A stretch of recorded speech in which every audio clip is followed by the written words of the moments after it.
선한 사람 TV를 애청하고 계시는 국내외에 계시는 성도 여러분, 어제 고난주일을 잘 보내셨습니까? 오늘은 고난의 한 주간이라는 그런 주제입니다. 예수님은 지난 토요일, 즉 안식일, 니산월 9일 벳바기에 도착하셨습니다. 그리고 안식 후 첫날 니산월 10일 예루살렘에 아무도 타보지 않는 나귀 새끼를 타시고 입성하셨습니다.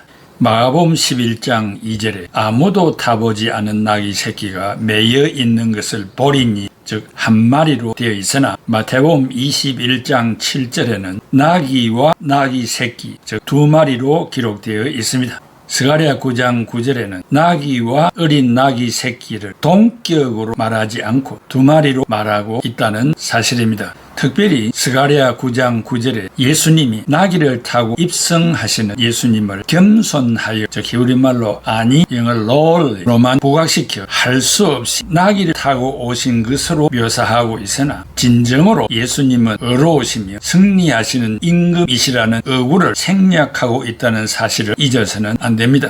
예수님이 나귀 새끼를 타신 것은 이유가 있습니다. 말은 전쟁에 사용하는 것으로 전쟁과 폭력을 상징하기 때문에 전쟁이 아닌 평화와 자비를 상징하는 나귀를 타신 것으로 보아야 합니다. 마태복음 21장 9절에 군중이 호산나라는 구호를 소리 높여 외칠 미완료 시제를 사용한 것은 그 호산나의 외침이 계속하여 오늘날까지 이어질 것을 말하고 있는 시제이기도 합니다. 첫째, 예루살렘 성전 숙청. 오늘 월요일에 성전을 숙청하셨고, 즉 정화하셨고, 무화과 나무를 저주하셨습니다. 예수님의 예루살렘 입성은 공생애의 시작입니다. 그리하여 메시아의 권한으로 장사의 소굴이 된 성전을 숙청하신 사건은 사복음서에 다 기록되어 있습니다. 공간복음의 기사와 요한복음의 기사와의 차이점은 시간 차이인데, 공간복음은 공생애의 마지막을 중심으로 기록하였고 요한복음은 공생애의 초기를 중심으로 기록한 겁니다. 특별히 마태복음에서 예수님은 세 가지 행동을 하셨습니다. 그 하나는 마태복음과 마가복음에서 성전 안에서 물건을 사고 팔고 하는 자들을 쫓아내시고 환전상들의 탁자를 뒤엎으셨습니다. 성전은 예배하는 것 외에는 사용을 금하고 있습니다. 그러므로 교회당 영역에서 바자회니, 계모임이니, 사채놀이니, 카페 운영 등을 고려해 보아야 합니다. 둘째, 사회로부터 무시당하고 소외된 자들과 맹인과 태어날 때부터 절름거리는 자들과 아이들을 환대하심으로 평소 갈릴리에서 사역하셨던 메시아 활동을 유다와 예루살렘 일대로 확장하셨습니다.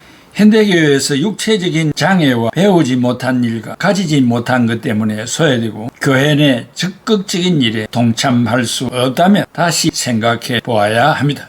셋째, 아이들이 예수님을 다윗의 자손이라는 찬송을 수용하셨습니다. 만민이 기도하는 성전에서 계속하여 울려 퍼져야 할 찬양이 이 현장에서 터져 나옴으로써 하나님이 살아계심을 입증하는 성전의 위상을 높이셨습니다. 현대교회가 한 시간의 예배 중에 찬송가를 몇 곡이나 부르는지 알 수 없으나 예배 전에도 찬송을 많이 부르는 것을 권면합니다. 시편 22편 3절에 이스라엘의 찬송 중에 거하시는 주여라고 했기 때문입니다. 당시 예루살렘 성전은 4개의 뜰로 구분되어 있었습니다. 각자의 신분에 따라 출입이 통제되었는데 그 첫째는 제사장의 뜰입니다. 성전을 중심하여 제사를 드리는 구역이 있었고, 둘째, 이스라엘의 뜰, 제사장에게 제물을 봉헌하러 가는 남성들만 출입하는 구역이 있었습니다. 셋째는 여인의 뜰입니다. 제사를 지켜보는 구역이 있었고, 넷째는 이방인의 뜰, 제사에 필요한 제물을 거래하거나 환전하는 구역이 있었습니다. 당시 예수님이 성전을 숙청 정화하시는 사건이 벌어진 장소는 상거래가 이루어진 이방인의 뜰이었습니다. 당시 거래 품목을 구체적으로 나열하지는 않고 매매하는 자들, 헬라말로 홀레오, 카이, 아고리쪼이라고 하였고, 비둘기와 제물 외에 필요한 다양한 제수용품 및 기타 상품을 거래하는 상인들을 가리킵니다. 당시 환전상은 성도들이 가져온 돈은 이방인의 손을 거친 것이기 때문에 부정하다고 하여 성전에 바치는 깨끗한 돈으로 환전을 해야만 했습니다. 환전상은 요구를 따라 로마의 주화로 바꾸어 주거나 성전에 바칠 티로 주화 혹은 세겔로 바꾸어 주었고 환전 수수료를 떼었습니다. 턱없이 폭리로 배를 불리는 모습을 예수님이 목격하였습니다. 예수님은 장사꾼들이 성전을 강도의 소굴로 만든 자들이라 하였습니다. 강도의 소굴, 헬라말로 레스테스 벨라이온 덴 오브 랍는 당시 강도들이 훔친 것들을 굴에 숨겨두었습니다. 예수님은 장사꾼들의 모든 기구들을 둘러 엎으신 것입니다. 신자로서 상인들은 상도일을 잘 지키고 폭리성 장사를 해서는 안 됩니다. 스가랴 14장 21절에 그날에 만군의 여호와의 전에 가나안 사람이 다시 있지 아니하리라 라고 했습니다. 그 구약의 예언이 성취되는 현장이기도 합니다. 제1성전인 솔로몬 성전은 BC 500년 바벨론에 의하여 파괴되었고 귀한 후 스룹바벨에 의하여 제2성전이 BC 520년에 준공되어 지금까지 내려오고 있습니다. 대헤롯이 유대인의 환심을 사려고 성전 확장 공사와 보수를 했습니다. BC 19년에 시작하여 8년 후에 헌당하였습니다. 그러나 작은 공사는 계속되어 예수님의 공생의 초기까지 하여 46년의 세월이 흘렀습니다. 최후 완성은 주 AD 64년이었습니다. 6년 후 AD 70년에 로마의 디도 장군에 의하여 파괴되었습니다. 두채 무화과 나무를 저주했습니다. 성전 정화 사건에 이어 무화과 나무가 말라버리는 이야기가 연이어 나옵니다. 학자들은 이 나무가 이스라엘을 지칭한다고 합니다. 즉 열매를 맺지 못하는 이스라엘이나 유대교 지도자들에게 하나님의 심판이 내린다는 전조로 보고 있습니다. 무화과나무, 올리브나무, 포도나무는 이스라엘의 3대 작물이며 이스라엘을 상징하는 것으로 사용이 되었습니다. 무화과의 수확은 8월에서 9월이었고 겨울 무화과 수확철은 10월에서 11월이므로 6월절을 지내는 3, 4월에는 열매가 맺히지 않는 계절입니다. 그래서 마가복음에는 열매철이 아니라고 밝혔는데 마가복음 11장 13절에 멀리서 잎사귀 있는 한 무화과 나무를 보시고 혹 그 나무에 무엇이 있을까 하여 가셨더니 가서 보신즉 잎사귀 외에 아무것도 없더라. 이는 무화과의 때가 아님이라 라고 마가는 기록했습니다.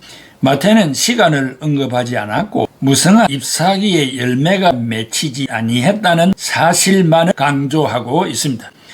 요한 크리소스톰은 그 무화과 나무만 말라버렸는지를 쓸데없이 묻기보다는 기적을 행하신 분을 찬미하고 감탄하며 된다고 가르쳤습니다. 마가복음에는 무화과 나무가 이튿날에 말라있는 것을 제자들이 발견하였다고 하지만 마태복음에는 예수님이 말씀하시자마자 즉시 말라버렸다고 기술하고 있습니다. 나무의 잎이나 뿌리, 줄기나 열매가 말라버리는 현상은 하나님의 심판을 나타내는 상징으로 쓰였습니다. 예루살렘이 밖으로는 무성한 잎사귀처럼 화려해 보이지만 알찬 결실을 하지 못하는 현실 때문에 결국 무너져 폐허로 변하리라는 전조를 보여주는 것입니다. 백성들이 예수님을 영접하지 아니하므로 결국에는 하나님이 기대하시는 열매를 돌려드리지 못한 것을 말씀하고 있습니다. 내일 화요일에는 마태복음 21장 23절에서 25장 46절까지 23장 22절에서 46절 유대인들과의 대화 21장 33절에서 46절 농부의 비유 22장 1절에서 14절 혼인잔치의 비유 그다음에 수요일은 마태복음 26장 1절에서 16절까지 26장 1절에서 5절은 유대인의 모의 26장 6절에서 13절 기름 부으심을 받음 26장 14절에서 16절에는 가룟 유다의 반역 26장 36절에서 46절에는 겟세마네 동산의 기도 목요일에는 마태복음 26장 17절에서 46절까지 요한복음 13장 1절에서 17절 최후의 만찬 마태복음 26장 31절에서 35절 순환의 마지막 예고 마태복음 26장 33절에서 46절 겟세마네 동산의 기도 마태복음 26장 17절에서 30절 최후의 만찬 금요일 마태복음 27장 20절에서 35절까지 마가복음 15장 6절에서 15절 변신한 군중들의 얼굴 마태복음 27장 35절 예수님을 십자가에 못 박음 사도행전 2장 23절에서 37절 사도들의 점은 새 얼굴 찬송하는 무리들의 얼굴 변했던 군중들의 얼굴 회개한 무리들의 얼굴 토요일 마태복음 27장 57절에서 66절까지 마태복음 27장 58절 빌라도에게 예수의 시신을 허락받다 27장 57절에서 61절 운명하신 후 아리마대 요셉의 새 무덤에 장사되다 27장 65절 큰 돌을 굴러 무덤 문을 막다 27장 65절 4인조 군인이 4조로 교대로 지키다 27장 66절 돌로 임봉하다. 그리고 주일은 영광의 부활 주일이기도 합니다. 사랑하는 애청자 여러분, 이번 한 주간은 경건한 마음으로 보내시면 좋겠습니다. 금식도 하시고 또 철야 기도도 하시고 나보다 못한 많은 이웃들에게 구제도 하시고 선한 일을 많이 그리스도의 이름으로 하는 경건된 한 주간을 보내는 애청자들이 다 되시길 바라고 그리스도의 죽음이 곧 나의 죽음임을 인정하면서 죽음으로 끝나지 않고 3일 만에 부활하신 영광의 부활을 내다보는 희망찬 한 주간이 되시기를 바랍니다. 기도하겠습니다. 고마우신 아버지 하나님 은혜와 사랑을 감사합니다. 이 한 주간 고난주간입니다. 주와 함께 금식하며 주와 함께 철야 기도하며 주와 함께 구제하는 경건되고 거룩한 한 주간이 되게 해 주시기를 바랍니다. 희비가 엇갈리는 이 땅을 살아가는 우리 애청자들 긍휼히 여기시고 각 사람들의 처지를 따라서 적절한 은혜를 베풀어 주셔서 주의 영광 가리우지 아니하고 받은 은혜대로 힘찬 신앙의 행진을 해가는 우리 애청자들이 다 되게 하여 주시옵소서. 예수 그리스도의 이름으로 기도하옵나이다. 아멘. 머리에 가시관 붉은 피 흐르는 주님의 얼굴을 우러러보라. 나의 죄 사신 그 얼굴 보고서 참 사랑을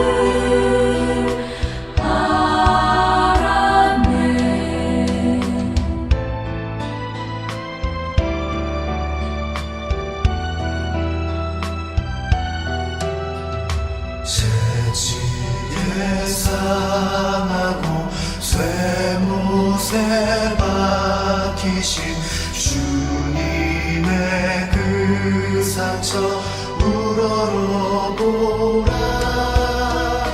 내 대신 당하신 그 상처 보고서 참 사랑을